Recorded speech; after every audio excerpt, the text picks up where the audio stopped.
Esta tarde lo que quiero hacer es hablar un poco sobre la estructura literaria del libro de Apocalipsis, con el fin de enfatizar los mensajes de los tres ángeles.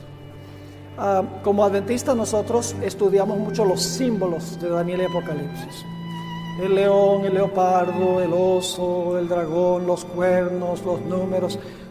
Interpretamos los símbolos, pero no hemos dedicado suficiente tiempo a estudiar cómo está organizado el libro de Apocalipsis, la secuencia de eventos en Apocalipsis.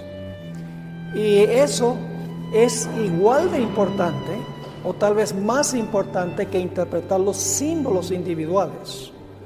Así que voy a empezar muy brevemente a hablar sobre la primera mitad de Apocalipsis. Eso lo vamos a cubrir en 1 minuto o 2 minutos. Y luego me voy a enfocar desde Apocalipsis 11:18 hasta el capítulo 15 y el versículo 8. Ese es el centro, el corazón de Apocalipsis.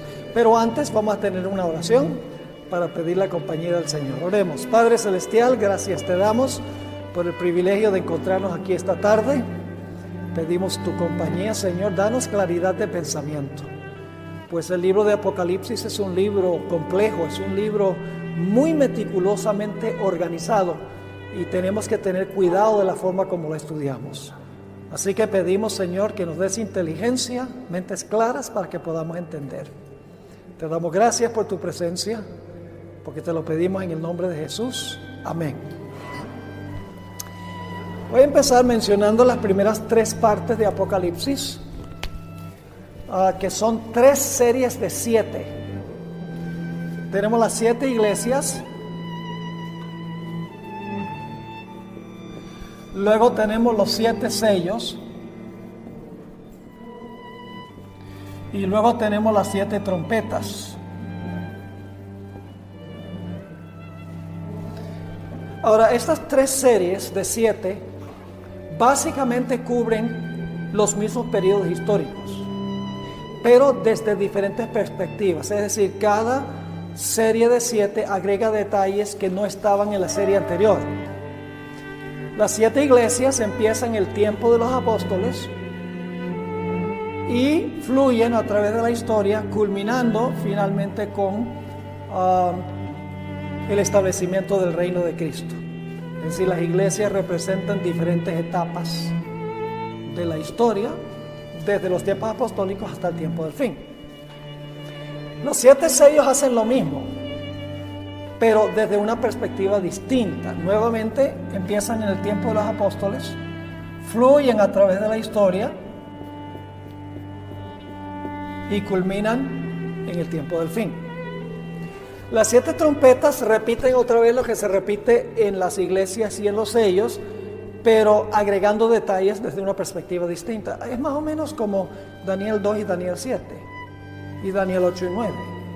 Saben que Daniel 7 repite lo que está en Daniel 2. Daniel 8 y 9 repite lo que está en Daniel 2 y Daniel 7. Y Daniel 11 repite lo que está en Daniel 2, Daniel 7 y Daniel 8 y 9. Es más o menos el mismo principio. El principio de repetición y ampliación en cada serie. Y las 7 trompetas nuevamente comienzan en la época de los apóstoles, fluyen a través de la historia y culminan con el establecimiento nuevamente del reino eterno de Jesús. Es decir, tenemos 3 perspectivas de la historia en estas 3 secciones. Ahora, la 7ª trompeta termina en el capítulo 11 y el versículo 17. Ahí termina la 7ª trompeta. Si tienen sus Biblias, vamos a buscar allí Apocalipsis, el capítulo 11, donde está la 7ª trompeta. Apocalipsis, el capítulo 11. Es el momento cuando Jesús posee el reino, al final de la historia. La primera trompeta fue por allá atrás, en la época apostólica. 7ª trompeta es ya cuando Cristo toma posesión del reino.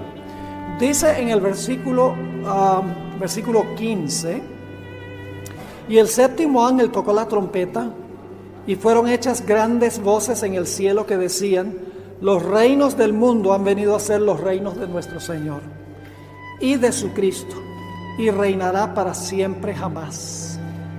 Y los 24 ancianos que estaban sentados delante de Dios en sus sillas se postraron sobre sus rostros y adoraron a Dios, diciendo: te damos gracias, Señor Dios Todopoderoso, que eres y que eras y que has de venir, porque has tomado tu grande potencia y has reinado. ¿Ven que eso describe el momento cuando Jesús toma posesión del reino? Dice claramente: los reinos del mundo han venido a ser los reinos de nuestro Señor y de su Cristo. Ahí termina la serie de las trompetas. Luego tenemos el versículo 18. Versículo 18, un versículo clave. Voy a poner aquí el 11:18 y voy a poner el 11:19. El versículo 18 del capítulo 11, que sigue a la séptima trompeta, describe las secciones del resto del libro. Es decir, a grandes rasgos, el versículo 18 nos resume en secciones la última mitad del libro de Apocalipsis. Vamos al versículo 18 para que ustedes vean los eventos que se mencionan allí. Dice: se han airado las naciones. Vamos a borrar aquí el 11:19. En un momento vamos a ir al 11:19, pero vamos a resumir los eventos del 11:18. Se han airado las naciones. Ese es el primer evento. Es una cadena de eventos. Luego sigue diciendo: y tu ira es venida. La ira de Dios es venida. Luego sigue diciendo: y el tiempo de los muertos para que sean juzgados.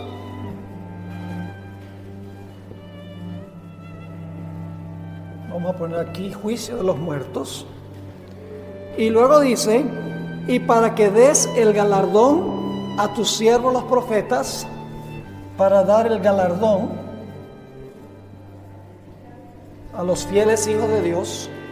Y luego finalmente dice: y para que destruyas a los que destruyen la tierra. 5 eventos. Estos 5 eventos resumen el resto del libro. Resumen desde el capítulo 12 hasta el capítulo 22. Y le voy a explicar cómo sucede. Se han airado las naciones. Eso se encuentra en los capítulos 12 al 14.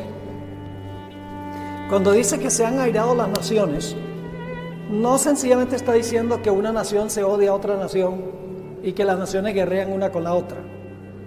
Lo que quiere decir es que las naciones se airaron contra el pueblo de Dios. ¿Ok? Capítulo 12 al 14 encontramos una descripción de esa ira de las naciones contra el pueblo de Dios. El capítulo 12 está un dragón que trata de matar al bebé, al Mesías.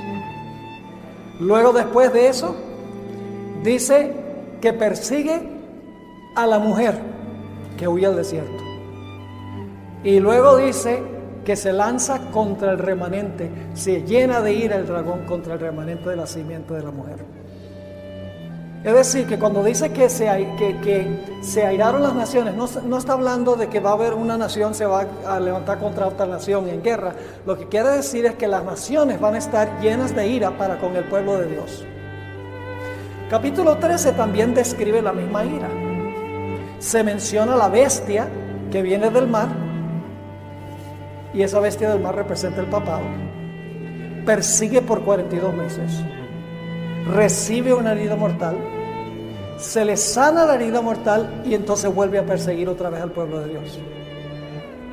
Ayudado por una segunda bestia que se levanta de la tierra, que da un decreto de muerte contra el pueblo de Dios, que prohíbe comprar y vender a los que no reciban la marca de la bestia.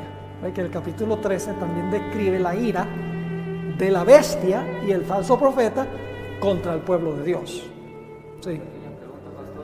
Referente a eso de comprar y vender, muchos de nuestros hermanos tienen confusión, al igual que yo, específica. específicamente a qué se refiere ese versículo de no poder comprar y vender. Se refiere a no poder comprar y vender. Comercialmente. Comercialmente. Porque el capítulo 18 de Apocalipsis dice que Babilonia va a controlar todo el comercio mundial. Ahora, en el capítulo 14, nuevamente tenemos la idea de que las naciones están airadas contra el pueblo de Dios. Se menciona en el segundo ángel que Babilonia ha dado a las naciones el vino del furor de su fornicación. Y la hermana hoy explica que el vino, que son sus falsas doctrinas, enfurecen a las naciones contra el pueblo de Dios. Así que esta frasecita se amplía en los capítulos 12 al 14. Ahora, el siguiente punto es: tu ira es venida. Eso se describe en los capítulos 15 hasta el capítulo 19. Hasta el capítulo 19. Porque en estos capítulos se describe las 7 postreras plagas. Yo pregunto, ¿las 7 postreras plagas son el derramamiento de la ira de Dios? Sí. Así que dice: tu ira es venida. Se airaron las naciones contra el pueblo de Dios y ahora como resultado la ira de Dios viene contra ellos. Luego viene la frase: el tiempo para juzgar a los muertos. ¿Cuáles muertos? ¿Los justos o los impíos? Los impíos. En el capítulo 19 y el versículo 11 al 21 se describe la segunda venida de Jesús.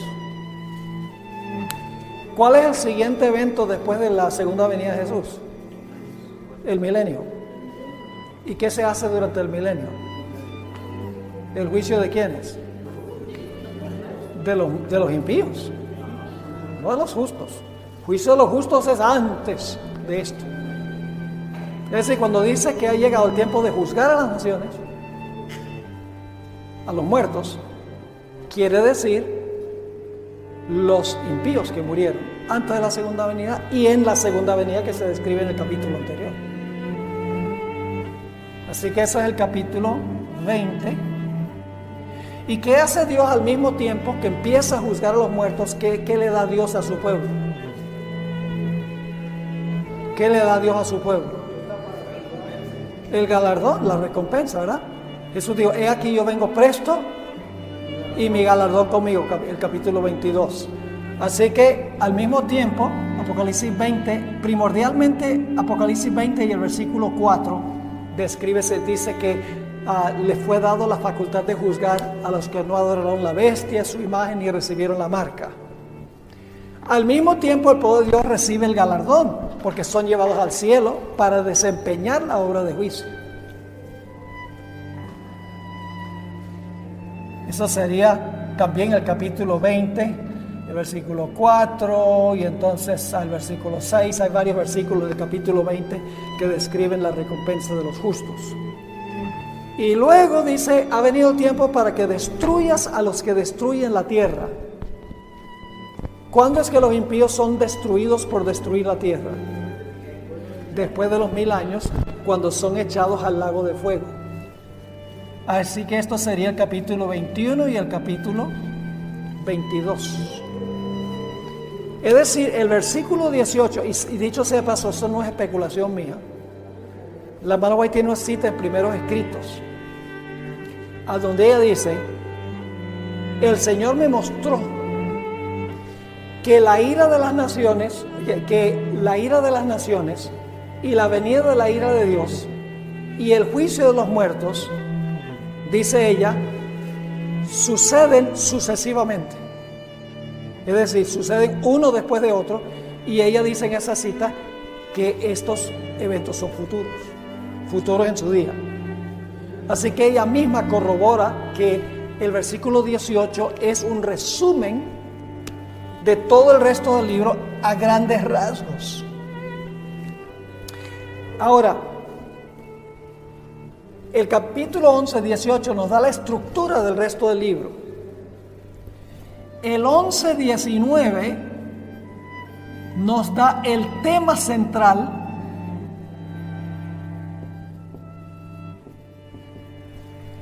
de todos los capítulos que siguen. ¿Qué dice Apocalipsis 11, 19? Este versículo introduce la siguiente sección. El templo de Dios fue abierto en el cielo.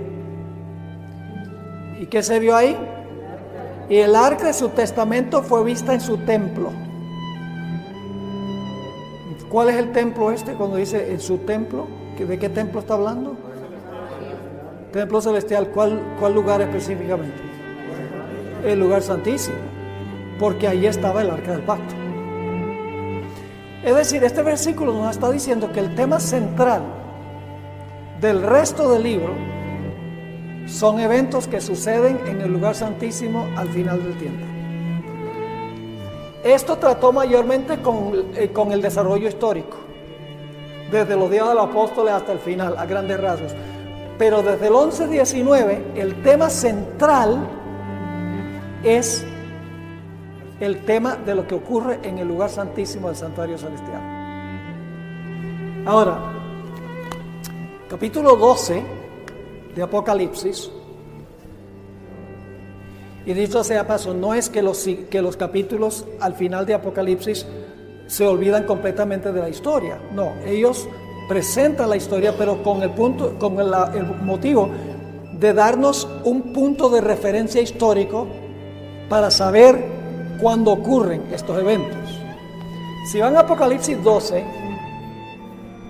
van a encontrar 7 etapas de tiempo. La etapa número 1 es cuando el dragón trata de matar al niño.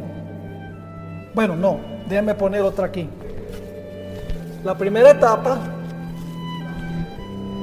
es cuando la mujer está embarazada. ¿Recuerdan que hay una mujer que tiene un bebé en el vientre? ¿Quién es ese bebé? Jesús.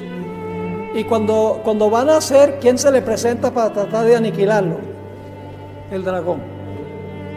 Ese es el primer punto.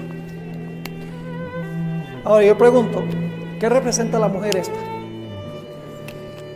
La iglesia. ¿Cuál iglesia? ¿La del Antiguo Testamento o la del Nuevo?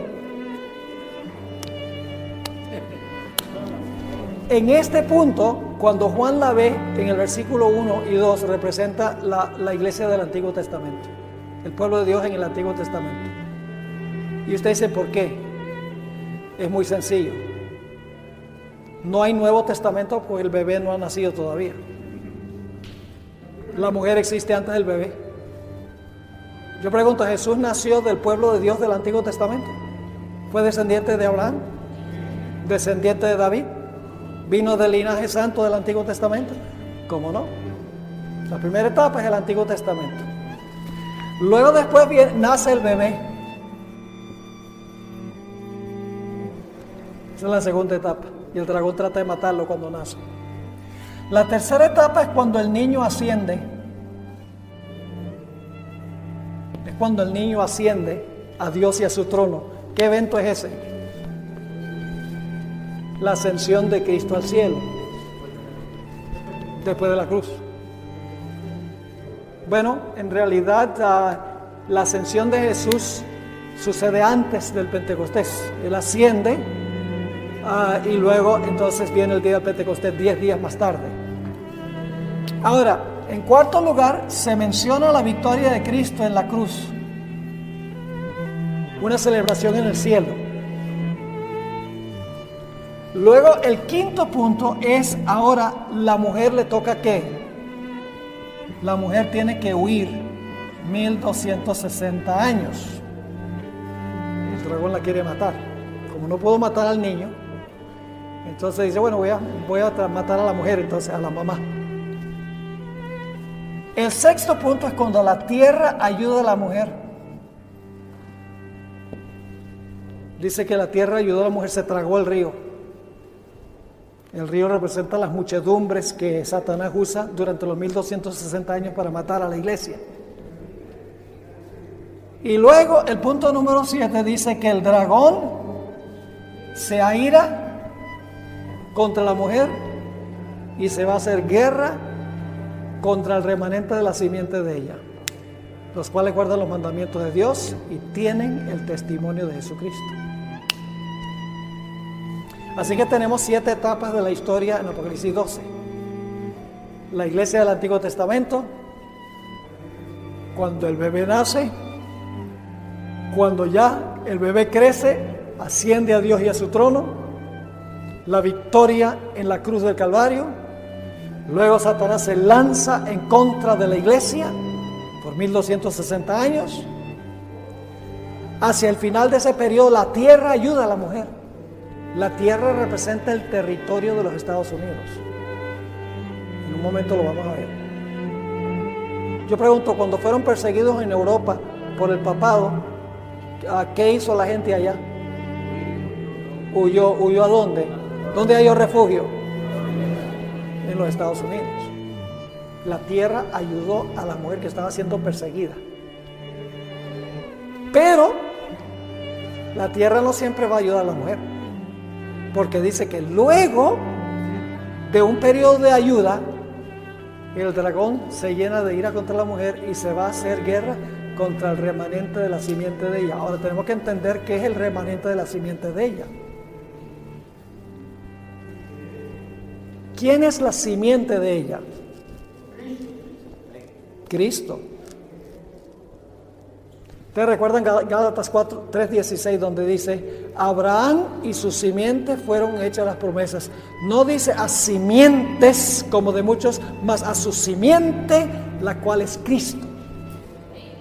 Es decir, la simiente de la mujer es Cristo. Ya se ha identificado la simiente de la mujer, es el bebé. ¿Estamos bien? Entonces yo pregunto, ¿quién es el remanente de la simiente? El remanente de Cristo, porque Cristo es la simiente. ¿Me están entendiendo? Así que Satanás se lanza contra el remanente de Cristo, porque la simiente es Cristo. El remanente de la simiente tiene que ser el remanente de Cristo. Se lanza contra ellos y tienen 2 características: guardan los mandamientos de Dios y tienen el testimonio de Jesucristo, que sabemos que es el espíritu de profecía. Ahora, Apocalipsis 13, esto lo estamos haciendo a vuelo de pájaro, nada más para que se den cuenta la importancia de estudiar la estructura. Es vital, porque si no conocemos la secuencia de eventos vamos a estar todos confundidos. En Apocalipsis 13, estas etapas se resumen en un versículo, el capítulo 13 y el versículo 2. Dice que el dragón le dio a la bestia su poder, su trono y su autoridad. Ahora, ¿quién es el dragón que le da a la bestia su poder, su trono y su autoridad? Satanás. Le doy medio crédito por eso.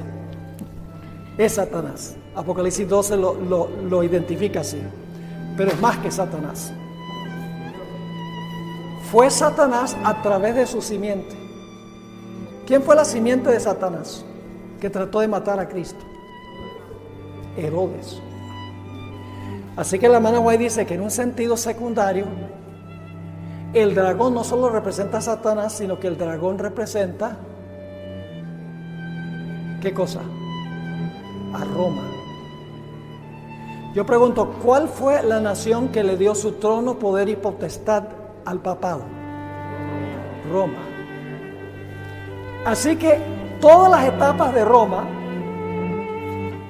se resumen en el versículo 2. Es decir, ya esta primera parte no es el centro de enfoque, ya se dio el punto de referencia. Apocalipsis el capítulo 13 en realidad comienza aquí. fuera de este comentario corto de que el dragón, la cuarta bestia de Daniel 7, le dio a la bestia su poder, su trono y grande autoridad, y luego enseguida después de eso habla de la bestia que gobierna por cuánto tiempo, 42 meses.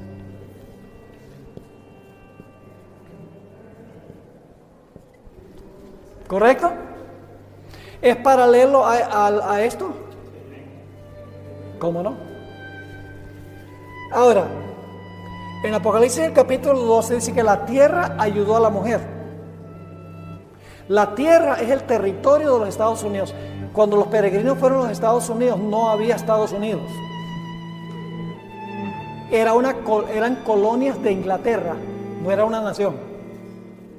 Pero más adelante dice en Apocalipsis 13, después que esta primera bestia del mar gobierna 42 meses, dice que se levanta una bestia ¿de dónde? De la tierra. Es decir, ahora, ¿qué representa una bestia en las profecías? Un reino. Es decir, ahora se va a levantar un reino, ¿dónde? En la tierra. ¿Qué nación es esa? Los Estados Unidos. Ahora yo pregunto, ¿esta bestia al principio va a ayudar al pueblo de Dios? Tiene dos cuernos como de qué? Como de cordero. ¿Saben lo que representan los dos cuernos de cordero? Significa libertad civil y religiosa. La separación de la iglesia del Estado. Porque cuando usted une la iglesia con el Estado, usted pierde sus derechos religiosos y civiles también. Déjeme ilustrar el punto. Daniel 3. Ahorita son interrumpo por lo que está pasando en Estados Unidos, porque Donald Trump ya está hablando sobre eso. No hablemos mucho de Donald Trump. Ese de hoy a mañana cambia y pasado mañana también. Todavía nadie, yo no conozco ningún profeta que sepa lo que va a pasar ahí. Pero sí sabemos a grandes rasgos lo que va a pasar. Yo personalmente no especulo. La Biblia nos da los grandes rasgos y entonces nosotros miramos a ver cómo se va cumpliendo eso. Pero algunos dicen que Donald Trump, mire, que Donald Trump y el Papa se van a unir. Donald Trump y el Papa son radicalmente distintos, están en polos opuestos. Trump es capitalista, el Papa es socialista. Trump está en contra del cambio climático y el Papa aboga a favor del cambio climático. Trump oprime a los pobres y Francisco dice que aboga por los pobres. Es decir, son radicalmente diferentes. Así que no sabemos si él de pronto va a tener una conversión, ¿verdad? Y va a pensar más como el Papa. Pero mi opinión personal, y es muy personal, es que Donald Trump es solamente un pequeño paréntesis en el plan socialista de todos los gobiernos del mundo. El socialismo va a ser el gran enemigo del pueblo de Dios, el papado socialista, y los protestantes que están yendo por ese camino también. Yo pregunto, ¿cuánto poder tiene el Papa? ¿Cuánto poder tiene la Iglesia Católica?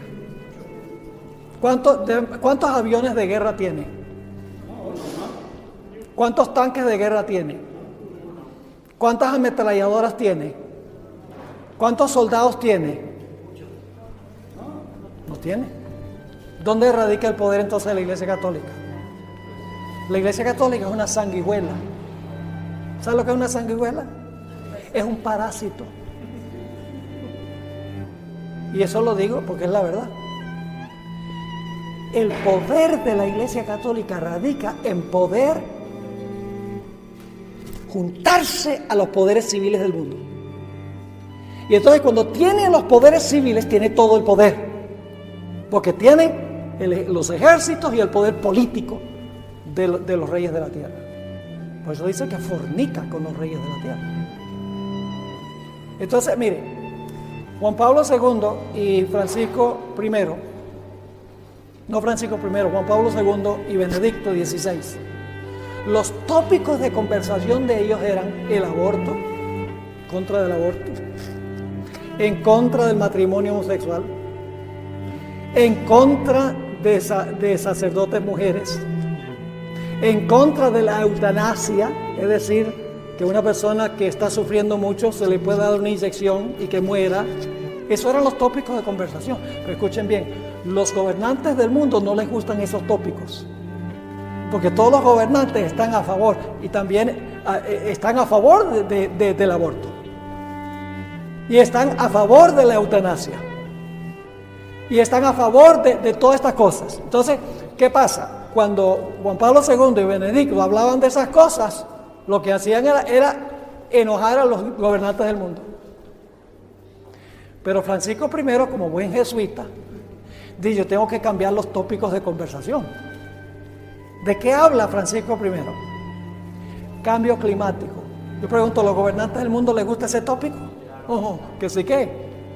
Segundo, fronteras abiertas para inmigración. ¿Los gobernantes del mundo les gusta esa idea? ¿Cómo no? La pobreza. Eliminar la pobreza. ¿Los gobernantes del mundo están hablando de eso? Sí, esos son los nuevos tópicos de conversación, porque Francisco I sabe que si él puede hablar de tópicos que son compatibles con los gobernantes civiles, se los va a echar al bolsillo y ellos van a colaborar con él. Eso es lo que está pasando. El mundo irremediablemente está en camino a un socialismo global, dirigido por el papado. Y el Papa ha conectado todas sus causas con el domingo. Yo mencionaba esto en un seminario anterior. El Papa ha dicho: mire, que el medio ambiente está tan destruido. El medio ambiente necesita, aunque sea un día, cuando se deje descansar el medio ambiente, a que no adivinan qué día es, el domingo. Dice la familia: ay, no tiene tiempo de hacer culto ni de ir a misa, están todo el tiempo ocupados y no se pueden reunir. La familia necesita un día familiar, a que no adivina qué día es, el domingo. Y eso tiene citas donde él ha dicho esto. El Papa dice: ay, los señores capitalistas, los dueños del capital, abusan de los trabajadores y tienen que trabajar día y noche, tanto tiempo. Dice: los trabajadores necesitan que sus señores capitalistas les den un día libre, a que no adivina qué día es, el domingo. Pero la idea detrás de todo esto es el socialismo. ¿Dónde está Trump? En el polo opuesto. Tiene que realizarse una gran conversión de Trump para que pueda colaborar con el papado, pero no sabemos lo que va a pasar. Ok, volvemos aquí. Así que aquí se levanta la nación en el territorio. Y luego recuerdan que el último punto es que el dragón se enoja con la mujer y se va a hacer guerra contra el remanente de la simiente de ella. Yo pregunto, ¿cómo termina hablando esta bestia que primero ayuda? Dice que habla como dragón. ¿Están entendiendo?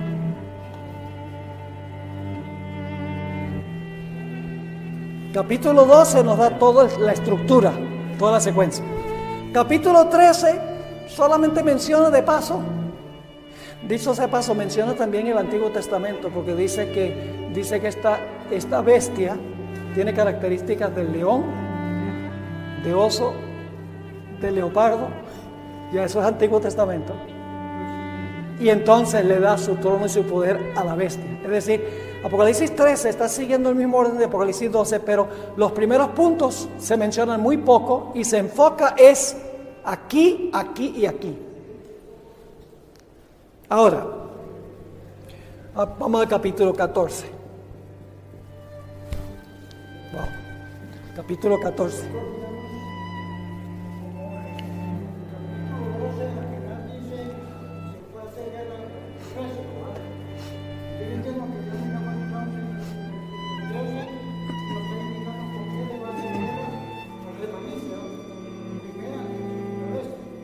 Sí, correcto. Es decir, aquí nos resume que el dragón se airó contra el remanente de Cristo. Aquí nos dice un poco más específicamente los instrumentos que va a usar Satanás para lograr eso. Lo va a hacer sanando la herida a esta bestia y usando a esta bestia y usando una segunda bestia para ayudar a esta para hacer lo que hacía en el pasado. ¿Está claro? ¿Ven la importancia de estudiar la estructura? Porque es repetición.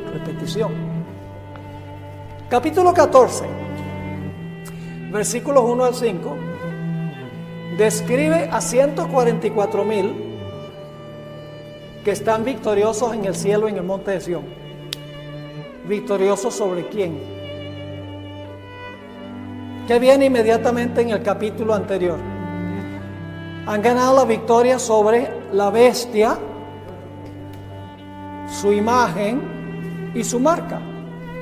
Capítulo 13, el capítulo 13, 11 al 18, introduce por primera vez la bestia, su imagen y su marca. Y cuando termina el capítulo 13, que manifiesta la ira del dragón contra los que guardan los mandamientos de Dios y tienen el testimonio de Jesús. Y fíjese qué interesante. A esta bestia de la tierra también se le llama el falso profeta. ¿Por qué levantaría Satanás un falso profeta? Porque sabe que el remanente tiene un verdadero profeta. Levanta la falsificación. Y en vez de guardar los mandamientos de Dios, va a decir que ¿qué? Hay que guardar los mandamientos de los hombres, particularmente el domingo, que fue creado por el hombre. Ahora, el 13, 11 al 18, en Apocalipsis introduce la bestia, su imagen y su marca, que son los opresores del pueblo de Dios al final de la historia. Es la ira del dragón, que se amplía. Pero cuando termina el capítulo 13, uno dice, oye, ¿será que todo el mundo adoró a la bestia, su imagen y recibió su marca? ¿Será que no había un remanente fiel? El capítulo 14, 1 al 5, pertenece al capítulo 13. Hay varios lugares en Apocalipsis donde se divide mal el capítulo. Y necesitaría más tiempo para mostrarle varios sitios a donde el capítulo está mal dividido.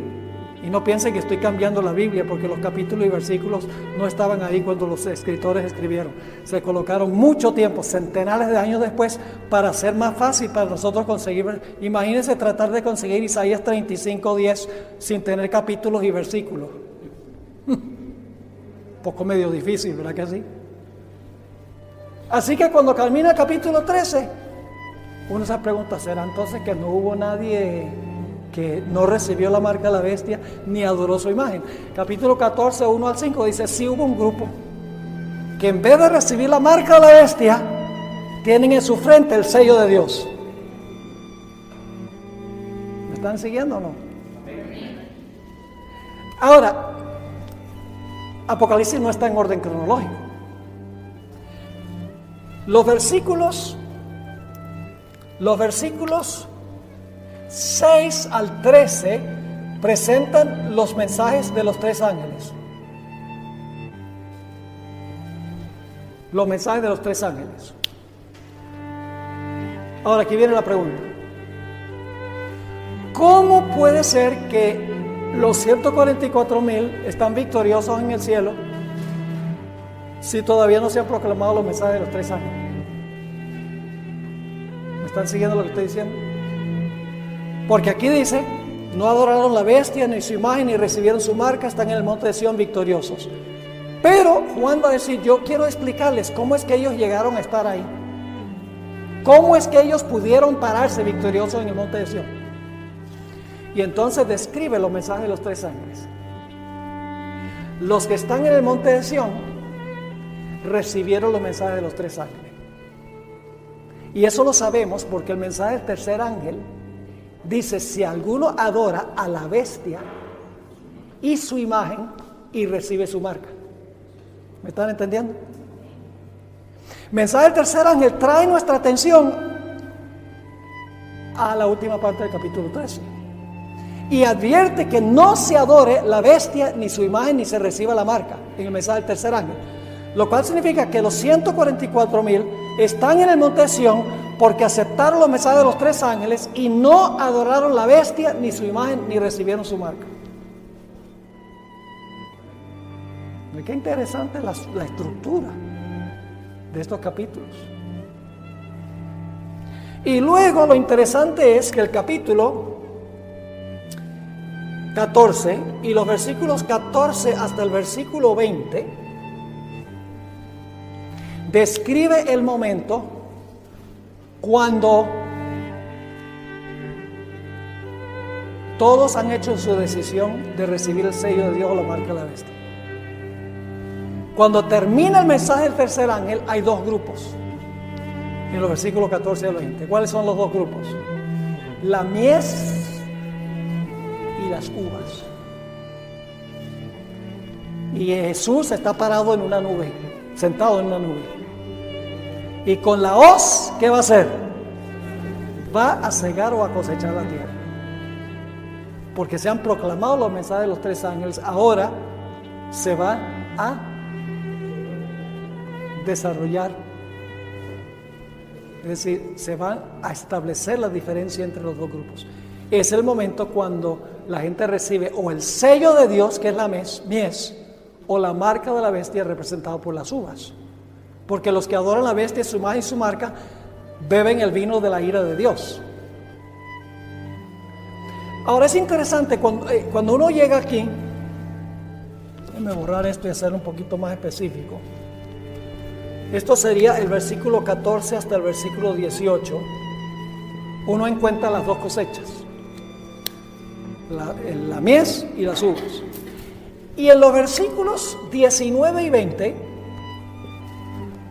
uno encuentra que las uvas están alrededor de una ciudad. Y la mies está ¿dónde? Dentro de la ciudad. ¿A qué vinieron las uvas allí a rodear la ciudad? ¿A qué creen ustedes que vinieron? ¿De vacación? Vinieron con el fin de atacar a los que están adentro. Ahora, antes de la segunda venida, cuando la Biblia habla de Jerusalén, no es la Jerusalén literal. Jerusalén representa el pueblo global de Dios. Representa el pueblo de Dios en todo el mundo. Somos ciudadanos de Jerusalén. La Jerusalén literal está en el cielo. Espiritualmente, Jerusalén es la iglesia. En Hebreos 12 lo dice. El apóstol Pablo también lo dice en Gálatas, el capítulo 4. Es decir, que las uvas están fuera de la santa ciudad. Y dice allí que los caballos pisotean el lagar. Y dice que la sangre del lagar salpica a los caballos. Ahora eso es interesante. Dice que del lagar sale sangre. ¿Saben lo que es un lagar? Es a donde hacen mosto de uva. ¿Y saben cómo lo hacen allí en Italia? Lo meten en un gran recipiente, se meten con los pies descalzos y lo pisan. Y ya no van a tomar vino. No solo por razones de que no creemos que sea saludable, sino pensar, bueno, ya no lo hacen así. Tienen modos más sofisticados de hacerlo. Pero al pisar el lagar, ¿qué pasa con la vestimenta de los que están pisando el lagar? Se llena de jugo de uva que parece que sangre. Así que vienen estos caballos, dice, y pisotean el lagar, y dice que la sangre llega hasta los frenillos de los caballos. Inmediatamente nos preguntamos, ¿cuál ciudad es esta? ¿Y quiénes están montados en los caballos? No lo sabemos sino hasta que llegamos al capítulo 19, cuando se abre el cielo y Cristo está sentado sobre un caballo blanco. Y dice que los ejércitos del cielo le seguían en caballos blancos. Y Jesús viene de un manto cubierto de sangre, porque dice que viene a pisotear el lagar. Así que los caballos aquí que pisotean el lagar representan simbólicamente, no debemos pensar que Cristo viene montado, el caballo representa que es un conquistador. No debemos pensar que viene montado en un caballo y los ángeles en caballos y entonces viene y pisotea las uvas y las uvas salpican. No, todo esto es simbólico de una realidad. O sea, es real lo que pinta, pero se expresa en lenguaje simbólico. En realidad, el pisotear del lagar significa que Cristo ahora viene con sus ángeles a destruir a los impíos que se han reunido alrededor de la iglesia con el fin de destruir la iglesia. Yo pregunto, ¿es paralelo eso a la ira del dragón contra el remanente de Dios? Otra vez, el paralelo. Y luego, aquí viene el capítulo 15. Versículos 2 al 4. Alcanza el mismo clímax que aquí.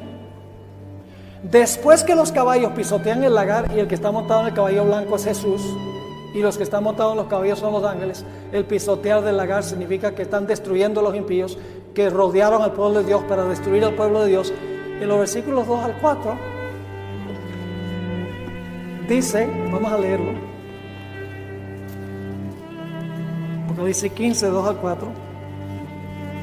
Y vi así como un mar de vidrio mezclado con fuego, y los que habían alcanzado la victoria sobre la bestia, su imagen, su señal y del número de su nombre, estar sobre el mar de vidrio teniendo las arpas de Dios. Ven que aquí después que Cristo viene, Él ve en el mar de vidrio en el cielo a los que ganaron la victoria sobre estos poderes que querían destruir. ¿Vamos bien? Ahora, en el capítulo 15, 5 al 8, Juan nuevamente regresa para describir el momento en que se cerró la puerta de la gracia. Es que tenemos que entender que la estructura es, en el capítulo 12, comienza en los días de los apóstoles y va hasta el fin, la ira del dragón. Luego el capítulo 13 regresa y habla del dragón que tiene las características 4 bestias, le da su poder a la bestia, gobierna por 42 meses, la tierra ayuda a la mujer y el dragón se llena de ira. Luego, es decir, está regresando al comienzo para repetir otra vez lo mismo con más detalle. Capítulo 14 hace lo mismo. Regresa, después de pintar a los victoriosos en el cielo, regresa en la historia para hablar de los mensajes de los 3 ángeles y cómo los impíos procuraron destruir al pueblo de Dios. En el capítulo 15 regresa, después de hablar de la victoria de los que ganaron sobre la bestia, su imagen y su marca. En los versículos 5 al 8 ahora se habla del momento cuando se cerró la puerta de la gracia. Y nuevamente se habla del templo de Dios. Y dice que el templo de Dios se llena de humo. El templo de Dios ya hemos visto que es ¿qué? El lugar santísimo. Se abrió, escuchen bien, se abrió en Apocalipsis 11:19. ¿Por qué se abrió en Apocalipsis 11:19? Para que la gente pudiera entrar. Nosotros podemos entrar al lugar santísimo hoy. ¿Podemos entrar al lugar santísimo? ¿Sí? ¿Cómo podemos entrar si estamos aquí?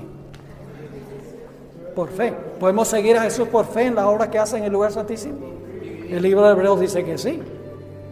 Es decir, en el 11:19 se abrió el lugar santísimo porque Jesús iba a empezar su obra intercesora en el lugar santísimo. Y entonces debemos seguirlo por fe allá. Pero en Apocalipsis 15, lo que se abrió en el 11:19 ahora se va a cerrar. Porque dice que otra vez se abre el templo. La misma palabra griega, se abre el templo, pero esta vez el templo no se abre para que la gente pueda entrar, sino para que los ángeles con las plagas puedan salir. Ahora, si los ángeles con las plagas van a salir, yo pregunto, ¿la puerta de la gracia se ha cerrado cuando los ángeles con las plagas van a salir? Y luego dice al final de este pasaje, dice, y nadie podía entrar en el lugar santísimo hasta que terminaran las 7 postreras plagas. Este es un ejemplo de la importancia de estudiar la estructura, el orden de eventos. Y para eso hay que tomar tiempo.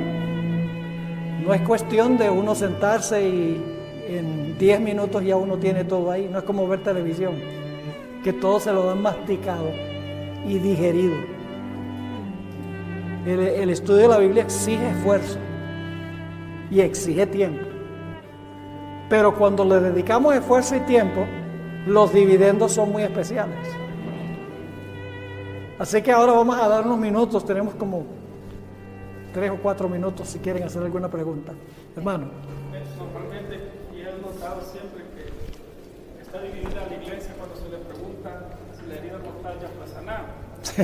Y otros dicen, si ya fue sanada o no fue sanada. Entonces quisiera saber su punto, yo podría decir por qué. Y el evento, hasta dónde obtendrá nuevamente el poder. Bueno, hay la idea de que en 1929, con el concordato entre Mussolini y la Santa Sede, se sanó la herida mortal. Yo estaría dispuesto a decir que tal vez a eso fue un comienzo, cuando al papado se le devolvió otra vez el poder civil en el Vaticano, pero no es el sanamiento de la herida mortal. Porque el sanamiento de la herida mortal significa que la herida mortal significa que el papado ya no podía usar los poderes civiles del mundo para perseguir. La curación de la herida mortal significa que nuevamente puede usar los poderes civiles del mundo para perseguir. Y además la Biblia nos dice que es Italia la que va a sanar la herida mortal, va a ser los Estados Unidos que va a sanar la herida mortal. Así que no contradigo absolutamente la importancia de 1929. Es importante porque el Papa necesita tener su reino, pero en ese momento nadie quería nada que ver con el papado. Ninguna nación quería nada que ver con ese sistema. Pero cuando todas las naciones nuevamente apoyan al papado para perseguir a los que no están de acuerdo con el papado, en ese momento la herida está sana. ¿Ok? Sí, hermano. Tengo una pregunta. Cuando la sierva de Dios aconseja al pueblo de Dios salir de en medio de ella, pueblo mío, tiene relación cuando Jerusalén fue sitiada y aparentemente iba a ser destruida, pero de repente el ejército se retira y hay un periodo de tiempo donde Dios les da la oportunidad de salir. Los que salieron fueron salvos, según la historia, correcto, pero los que quedaron dentro fueron destruidos. Correcto. Sí, yo tengo una serie sobre Mateo 24 que hice en nuestra escuela Ancla este año. Y allí trazo el paralelo entre lo que sucedió con la destrucción de Jerusalén y la ley dominical al final de la historia. La hermana Guaya hace el paralelo entre los dos eventos. Y Jesús también, porque los discípulos hicieron 2 preguntas. Dice, ¿cuándo serán estas cosas? Jesús acaba de hablar de la destrucción del templo. Y pregunta, ¿cuándo serán estas cosas? ¿Y qué señal habrá de tu venida del fin del mundo? 2 preguntas. La hermana Guaya dice que Jesús combinó las 2 descripciones y que en lo que pasó con Jerusalén hay un símbolo o una ilustración en miniatura de lo que va a pasar a nivel global al final de la historia. Tiene montones de citas, todas están en un sílabo que yo preparé, y en la serie de DVD están todas las citas de la hermana White sobre el hecho de que va a haber un paralelo entre lo que pasó allá y lo que va a pasar al final de la historia. Sí. El número de los 144.000 es literal o simbólico. Yo personalmente creo que es simbólico. También en la clase de Ancla del año antepasado presenté sobre los 24 ancianos y los 144.000 y di un buen número de razones por las cuales creo que los 144.000 es un número simbólico, pero eso no es lo importante. En realidad no es vital saber si el número es literal o simbólico. Lo que sí es importante es que si estamos vivos estemos en ese grupo. Y lo importante es que tengamos el carácter de ese grupo. Cuando lleguemos al cielo vamos a saber si es literal o simbólico. Pero ese no es el punto central. Pero creo que hay razones que indican que es un número simbólico. Sí.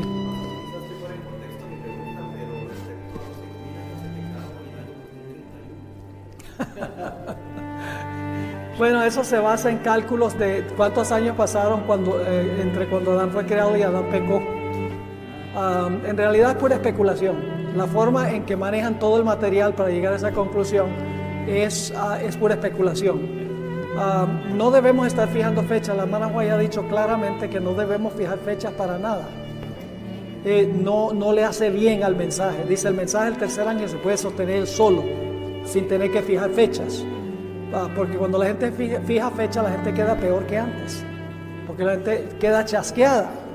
Entonces, yo no creo en ese asunto del 2031. La Biblia dice que debemos estar listos cada instante, por si acaso el Señor Jesús venga. Así que no veo luz en eso. ¿Alguna otra pregunta? ¿Comentario? Hablen ahora o callen para siempre. Tengo duda y se han hecho muchos documentales respecto a qué sucedió con el arca del pacto, que Moisés había hecho.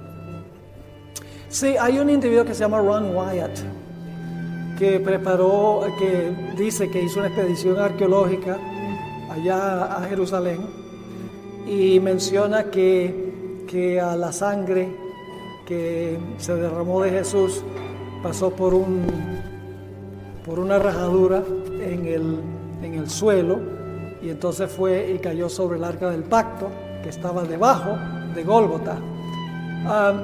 Es muy interesante el documental. Yo he hablado con muchos arqueólogos adventistas de renombre mundial y ninguno de ellos sabe nada de que se ha descubierto el arca del pacto. Así que no ha habido corroboración para lo que dice este individuo.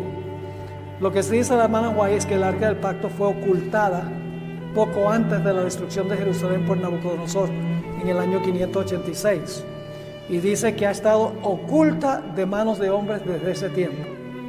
Tiene algunas citas donde da la impresión de que en algún momento el arca del pacto se va a descubrir, se va a sacar como testimonio de que los 10 mandamientos todavía están vigentes. Ahora, hay dos formas de ver eso. Una forma es que el arca del pacto se va a conseguir con las tablas adentro cuando se está agitando la ley dominical. La otra idea es que cuando dice que se va a mostrar la ley, es que Dios va a mostrar la ley en el cielo. Ya al final, cuando cae Babilonia, la hermana White dice que Dios va a revelar su ley en el cielo ante todos los habitantes de la tierra. Así que no es definitivamente cierto que se va a descubrir y se va a mostrar cuando la puerta de la gracia todavía está abierta. Así que nadie ha podido corroborar lo que dice Ron Wyatt. Él dice también que descubrió el arca de Noé. Dice también que descubrió el lugar a donde los ejércitos de Faraón fueron sepultados en el Mar Rojo, pero no ha habido así corroboración de eso. En todo caso, a mí no me va ni me viene si lo descubrieron el arca del pacto, el arca de Noé. A mí no me va ni viene, yo lo creo porque lo dice la Biblia. Yo no necesito que la arqueología me compruebe nada, porque yo tengo fe en lo que dice la Biblia. Ok, ¿alguna otra pregunta? Ya llegó la hora. A lo mejor tienen hambre ya, ¿verdad? Ya veo que ese es el problema. Sí. Yo escuché un tema de que es urgente ya para los tiempos del fin salir a vivir fuera de las ciudades, a las montañas y a lugares así desolados, porque aparte de que se viene la persecución, vienen muchas catástrofes, tsunamis, los volcanes van a ser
y aparte de eso, pues no se va a poder comprar ni vender nada y necesitamos cosechar nuestro propio alimento.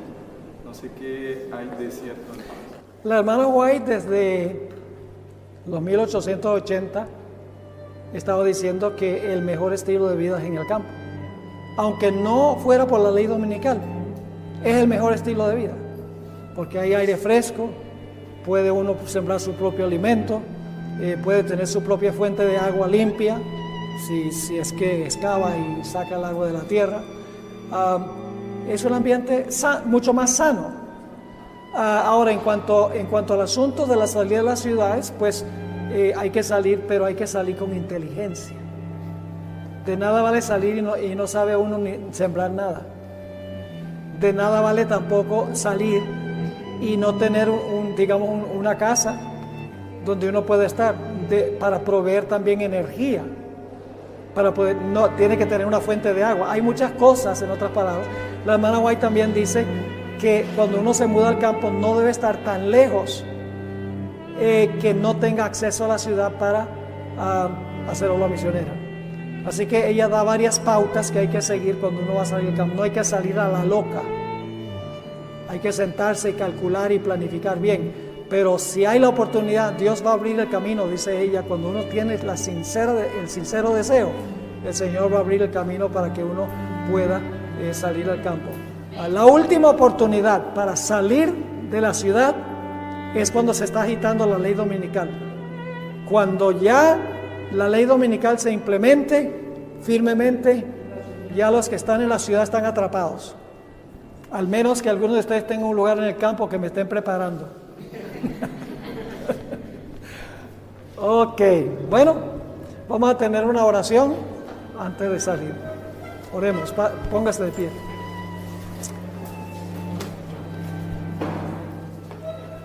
Padre Celestial, gracias te damos por tu palabra. Gracias porque hemos visto tu relato inspirado en el libro de Apocalipsis. Qué extraordinario la forma en que tú revelaste este libro. Sabemos, Señor, que muy pronto las libertades que hemos disfrutado van a llegar a su fin. Tu pueblo lo va a perder todo. Ayúdanos, Señor, a no aferrarnos a nada de lo que nos conecta con este mundo. Ayúdanos a aferrarnos solamente a tu Hijo, Cristo Jesús, como nuestro Salvador, como nuestro protector, como nuestro santificador. Te damos gracias por habernos acompañado. Pedimos, Señor, que bendigas la gran clausura de este congreso en esta noche. Te lo rogamos en el precioso nombre de Cristo, nuestro Salvador. Amén.